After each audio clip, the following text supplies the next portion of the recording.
In the rich tapestry of Red Dead Redemption 2, the actions and decisions of its characters weave a narrative that is both intricate and compelling. Central to this narrative is the character and actions of Micah Bell, one of the most controversial and hated figures in RDR2, and one that is often affiliated with being the rat and leading to the downfall of the gang. In today's video, we will be exploring a fascinating hypothetical scenario. What if Arthur left Micah to die in the Strawberry Jail when he was arrested early in Chapter 2? Such a decision would not only redefine Arthur's character arc, but also dramatically alter the dynamics within the Linde gang and the game's overall narrative. By examining this alternate path, we delve into the profound implications of a single choice and its ripple effects on the story, the characters, and the moral landscape of Red Dead Redemption 2. If you enjoy videos like this one, please be sure to subscribe, as 99% of viewers have not done so. I appreciate all of your support. Now let's delve into what could have happened if Micah died in jail in Chapter 2. In the actual game, in an early Chapter 2 mission, Arthur Morgan breaks Micah out of jail in Strawberry after he was supposedly arrested while out on a scouting mission. This jailbreak mission is not optional and ultimately leads to a violent escape and the death of many civilians in the town as Micah flies into a rampage upon his escape. However, imagine if Arthur had left Micah in Strawberry, allowing Micah to either rot in prison or even be publicly executed in the future. Or even better, in a moment of foresight, imagine if Arthur had killed Micah himself after witnessing Micah take the life of so many innocent people. This decision would have set the stage for a vastly different storyline. Micah Bell's presence in the Linde gang is like a catalyst for discord. His manipulative and divisive nature constantly stirs unrest within the group. His death in Strawberry would have removed this element of chaos, potentially leading to a more harmonious and focused gang. Dutch van der Linde, the gang's charismatic leader, who was heavily influenced by Micah's machinations, might have retained a clearer vision and moral compass without Micah constantly being in his ear and even lying to Dutch to save his own ass. Without Micah's manipulative influence, Dutch might retain more of his idealistic traits, potentially altering his tragic descent into paranoia and desperation. This change would no doubt also have a cascading effect on the entire gang, especially on characters like John Marston, whose own story is deeply intertwined with the gang's dynamics. Arthur Morgan, the protagonist, is deeply shaped and affected by his relationships within the gang. Arthur choosing to kill Micah after the Strawberry Massacre would reflect a significant moral stance, highlighting Arthur's internal struggle between loyalty and morality.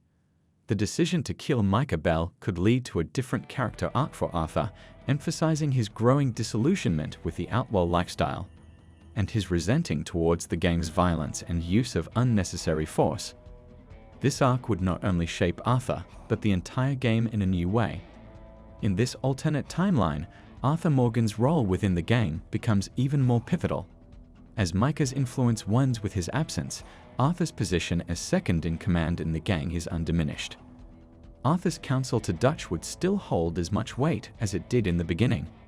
Arthur, with his now strongly enforced moral stance, would have served as Dutch's trusted advisor and would have had a stronger influence, guiding the gang towards decisions that avoided unnecessary violence and confrontation, rather than replaced by Micah in the end. If Micah was either left to rot in jail or even killed by Arthur or the police in Strawberry, it is likely that the story of the gang would play out mostly the same.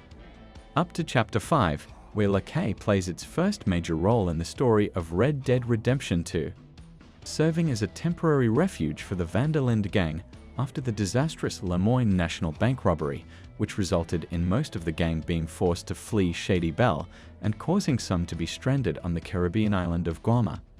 It is at this point in the game that without the help of an inside man, or in other words, without Micah being alive and able to rat on the gang, the Bureau would be unable to locate the gang's swamp camp. This is where the gang would be able to regroup and take time to come up with a new plan, one that does not involve robbing and killing someone. As we have established Arthur's moral stance on violence, as well as the fact that Dutch would be less enticed to act on such ideas without Micah's influence, it would be here that Arthur would be able to perhaps steer Dutch and keep him somewhat back on track. Arthur would try to prevent the murder of Cornwall, which would further keep the Pinkertons off of their backs for a while more. However, the death of Hosea Matthews, a father figure and moral compass for the gang, and the person that founded the gang with Dutch, would still send Dutch on a downward spiral. Arthur's efforts to maintain Dutch's stability would become increasingly challenging. It is safe to assume by this point in the story Dutch would still be out of touch enough to go ahead with the reckless train robbery. The train robbery, a desperate move by Dutch, still occurs, but the dynamics during this phase are markedly different. Without Micah's allies, Cleet and Joe, the gang's internal divisions would have never become a part of the group in Beaver Hollow. So in this scenario, the doubters of Dutch's leadership, including Arthur, John, Charles, Sadie, Abigail, and Susan, actually outnumber the loyalists, leading to a significant shift in power within the gang. It is safe to assume at this point, Arthur would step up as the gang's leader. Under Arthur's emergent leadership, the gang takes a different path. They move north, seeking a safe haven. This period is marked by a sense of unity and purpose that was previously lacking. Arthur, however, is still battling his tuberculosis, and his health continues to decline. His eventual death leaves a leadership vacuum, which Sadie Adler, a strong and capable member of the gang, fills. This leadership change marks a new era for the gang, one that is less marred by the betrayal and internal strife that plagued them in the original storyline. The absence of Micah's betrayal and the resulting cohesion within the Linde gang lead the Pinkertons to alter their strategy. Without the internal conflict and betrayal to exploit, they focus their efforts on pursuing Dutch, who is now isolated and vulnerable without his gang. This shift in focus presents a stark contrast to the original game's ending, where the gang's disintegration and Micah's betrayal play crucial roles. In conclusion, the hypothetical scenario of Arthur Morgan choosing to leave Micah Bell in jail or taking his life in Strawberry presents a compelling alternative narrative for Red Dead Redemption 2. This decision would have significantly altered the dynamics within the Linde gang, potentially leading to a more unified and less violent path. The absence of Micah's divisive influence could have allowed Dutch to maintain his idealistic vision, and Arthur's strengthened moral stance would have had a profound impact on the gang's decisions and actions. The story would have unfolded differently, with Arthur's leadership guiding the gang towards a less tragic end, despite the inevitable challenges and Dutch's eventual downfall.